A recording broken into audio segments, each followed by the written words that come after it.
Permettez-moi de vous rappeler la vérité qui gouverne toute notre méditation, c'est-à-dire l'œuvre que Dieu accomplit dans cette dispensation où nous vivons.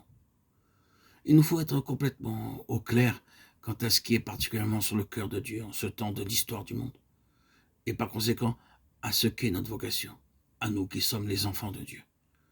La chose que Dieu accomplit dans cette dispensation, c'est la formation d'un Israël spirituel et céleste.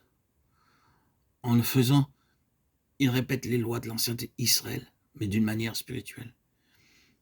Il suit les lignes de ses voies à l'égard de l'ancien Israël, mais désormais sur une base céleste et non terrestre. Car si les méthodes de Dieu peuvent changer, ses principes sont immuables. Il a laissé la base terrestre de l'Ancien Testament et a continué sur une base céleste dans le Nouveau Testament. Il a passé de ce qui est temporel à ce qui est spirituel, et le spirituel est infiniment plus grand que le temporel. Nous cherchons maintenant à voir ce mouvement dans l'évangile de Jean. Cet évangile forme un tout avec la lettre aux Hébreux, parce qu'il est simplement une partie de tout ce que représente le Nouveau Testament.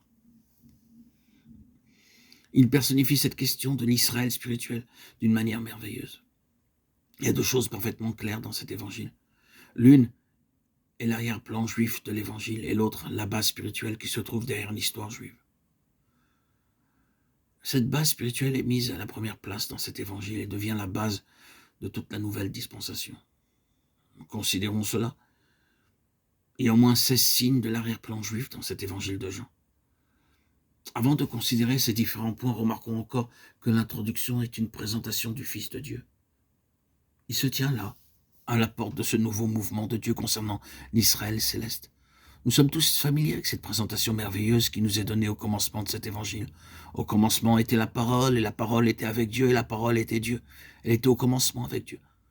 Toutes choses ont été faites par elle, et rien de ce qui a été fait n'a été fait sans elle. Et nous pouvons voir qu'il nous est dit beaucoup de choses encore. Correspondant à cette introduction, nous avons celle de la lettre aux Hébreux. Après avoir autrefois parlé à nos pères à plusieurs reprises et de plusieurs manières par les prophètes, Dieu nous a parlé dans ces derniers temps en son Fils, celui qu'il a établi héritier de toutes choses et par lequel il a fait le monde. Celui qui étant le rayonnement de sa gloire, l'empreinte même de sa personne soutient toutes choses par sa parole puissante et qui, après avoir accompli la purification des péchés, s'est assis à la droite de la majesté divine dans les lieux très hauts. Le point, c'est que Dieu a basé la dispensation sur son Fils et qu'il est le facteur qui la gouverne. Le lendemain, Jean vit Jésus qui venait à lui. Et il dit, voici l'agneau de Dieu qui ôte le péché du monde. En regardant Jésus qui passait, il disait, voici l'agneau de Dieu. Jean 1, 29 et 36. Nous savons que tout le système juif était édifié autour de l'agneau de la Pâque.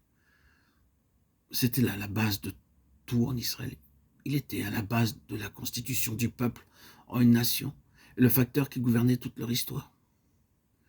Il serait impossible de compter les agneaux qui ont été offerts en Israël durant ces nombreux siècles.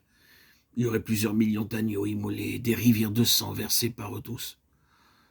Jean voit Jésus et dit, l'agneau, c'est l'agneau de Dieu. Voici l'agneau de Dieu.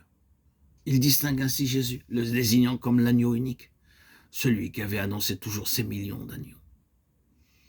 Et de même que l'agneau de la Pâque avait été la fondation de la vie de l'ancien Israël terrestre, nous savons que cet agneau de Dieu est la fondation même de toute notre vie chrétienne. Il est la fondation de cette dispensation.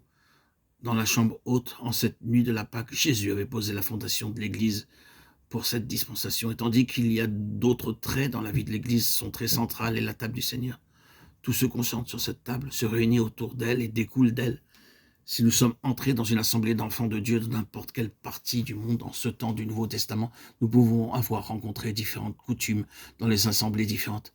Mais nous aurons toujours rencontré une chose qui est la même en chacune d'elles, et c'est la table du Seigneur. L'agneau de Dieu est le centre de tout.